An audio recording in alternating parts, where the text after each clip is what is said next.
Anak perempuan berusia 4 tahun, korban penculikan, Bilkis yang diculik di kota Makassar, Sulawesi Selatan, ditemukan hidup dan selamat di tengah hutan Pedal Aman Merangin, Jambi.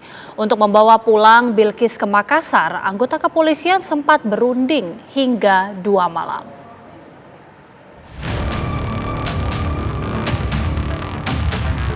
Inilah suasana di pedalaman Merangin, Jambi, tempat tim gabungan kepolisian dari Makassar dan Polda Jambi bernegosiasi.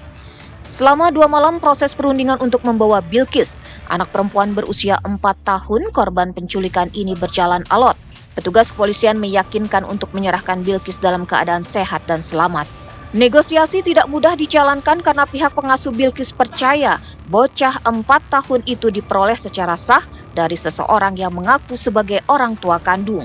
Tim kepolisian pun menjelaskan fakta hukum bahwa Bilkis adalah korban penculikan di kota Makassar, bukan anak yang diserahkan untuk diadopsi.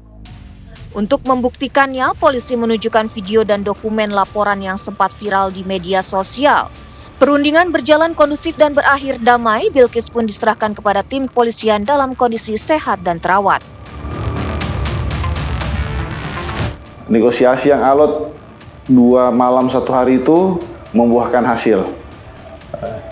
Akhirnya dibantu dengan temanggung-temanggung, kemudian ketua-ketua adat dan jajaran dari Polda Jambi, akhirnya yang mengamankan anak ini mau memberikan kepada kami.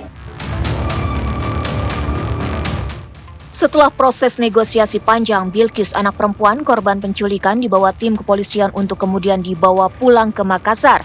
Misi penyelamatan lintas pulau selama hampir sepekan pun berakhir. Kini Bilkis kembali berkumpul di rumah bersama kedua orang tuanya. Dari Makassar, Sulawesi Selatan, Abdullah Daeng Sirua, TV One mengabarkan.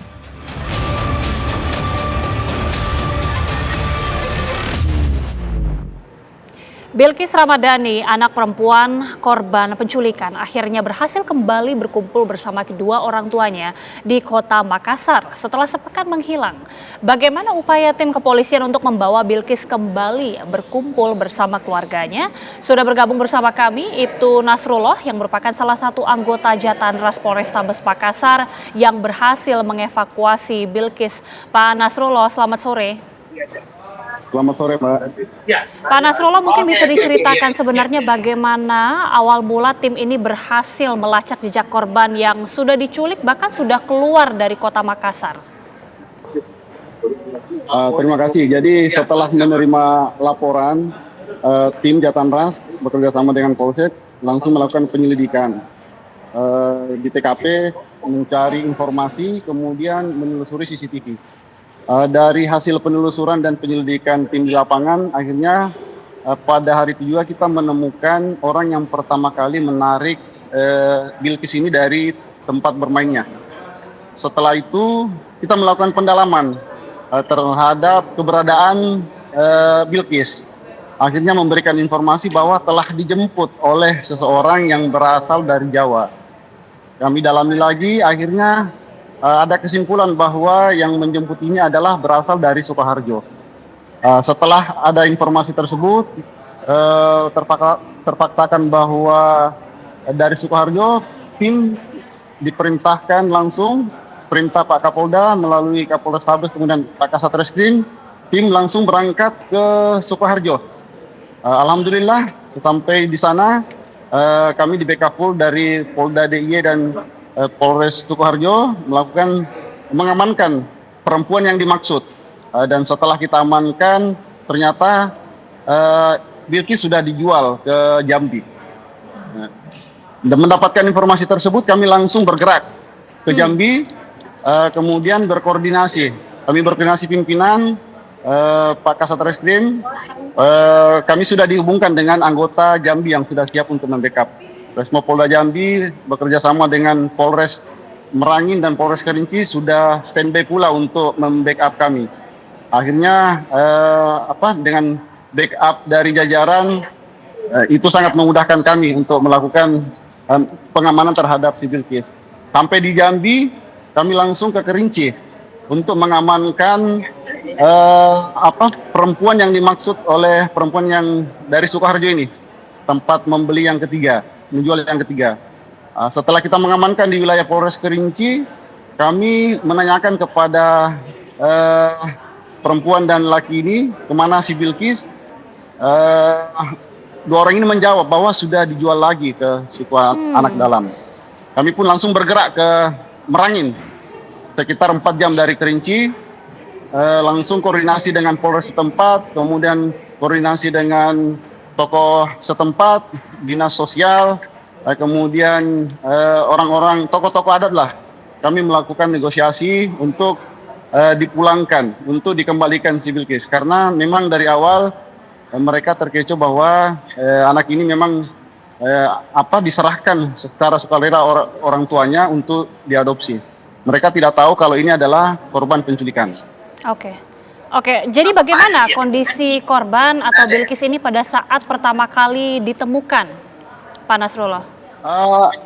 Kondisi pertama kali saat ditemukan, alhamdulillah tidak terlalu lumayan bagus lah, lumayan. Kalau dari psikologi serta kesehatannya alhamdulillah aman kalau kami lihat secara kasat mata. Setelah kami terima dari pihak yang mengamankan. Oke, kondisi baik. Tapi berarti yang pertama kali atau terakhir kali yang menerima kondisi korban ataupun Bilkis ini tidak mengetahui bahwa Bilkis ini merupakan hasil dari jual beli begitu? Tidak mengetahui bahwa itu adalah korban penculikan. Oke. Lalu bagaimana kemudian perkembangan dari pemeriksaan sejauh ini, Pak? Apakah betul memang jual beli anak ini terjadi melalui sebuah grup dari media sosial? Bagaimana penelusuran polisi hingga akhirnya menemukan ada aktivitas seperti ini? Ya, betul. Jadi kita masih mendalami sekarang dari penyidik dan penyelidik masih mendalami untuk mengembangkan ke jaringan-jaringan lain. Memang ada grup jual beli, bukan jual beli, grup adopsi anak. Itu yang sementara kami kembangkan untuk ke jaringan-jaringannya. Ada grup adopsi anak, tapi betulkah bahwa Bilkis ini dijual dengan harga mencapai puluhan juta rupiah, Pak? Betul. Terakhir itu dijual sampai 85 juta. Lalu bagaimana penelusuran lebih jauh tentang grup ini? Apakah memang ini sudah berkembang sejak lama? Apalagi tadi Pak Nasrullah mengatakan bahwa penelusuran sampai melibatkan lintas provinsi, Pak? Ya, kurang lebih 2-3 tahun ini grupnya beraktivitas. Insya Allah kami akan dalami sampai akar-akarnya. Oke, sejauh ini selain dari 4 pelaku yang sudah diamankan, apakah sudah ada terduga pelaku lain atau masih tengah diburu, Pak? Masih kami dalami dari hasil telekomunikasi dari orang-orang yang kita amankan. Baik, kita harapkan pencarian dan juga penelusuran pelaku ini bisa membuahkan hasil sehingga tidak ada lagi kejadian yang terulang. Terima kasih sekali lagi Ibtu Nasrullah sudah bergabung bersama kami di Kabar Petang. Terima kasih Pak, selamat bertugas kembali.